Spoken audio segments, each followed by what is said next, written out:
Salam, hörmətli izləyicilər.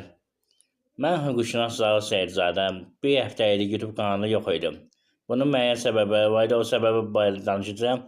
Amma indi izləyicimin bir sualına cavab vermək istəyirəm. İzləyici sual verir ki, bəs yoldaşım 3-cü qrupaya idi, biz bina evində yaşayırıq, bələdiyyə vergisi ödəyir, həyat evində yaşamıq. Bu nə kimi düzdür? Mən bu məsələyə aydınlıq gətirəcəm bu videoda.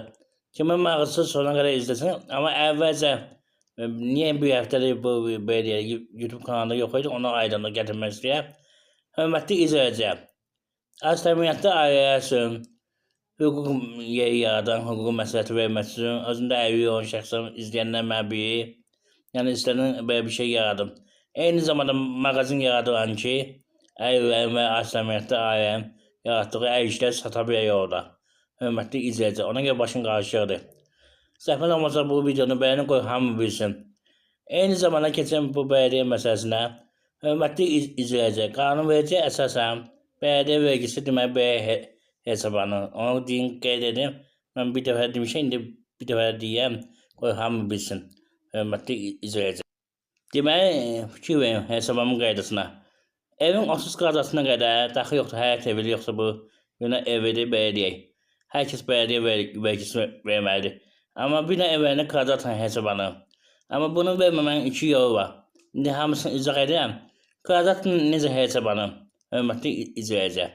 Birinci, yəni 30 kvadrata qədər bütün vətəndaşlar vergiden azaddır. 30 kvadratdan yuxarı müharibə evləri, 40-45 evləri, Çernobıl evləri, birinci qrup evləri, hərbi xidmətdə olanlar və tələbələr bir müddətinə azaddır. Yəni ondan yuxarı vergi nə qədər edərsə bələdiyyə vergisi azaddır.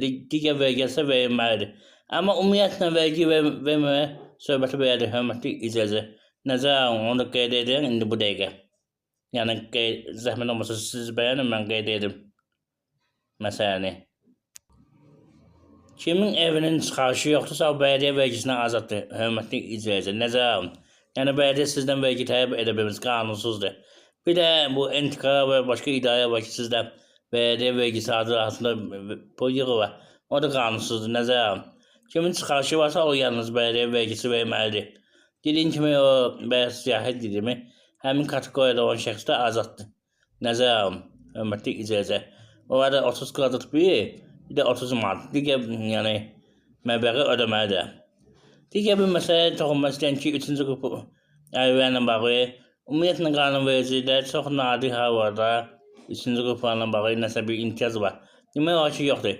İstər əmriyyətin ödəməsi olsun, istər sosial yardım olsun, istər kreditlə bağlı olsun, istər vergi ilə bağlı olsun, yoxdur. Hörmətli izləyicilər.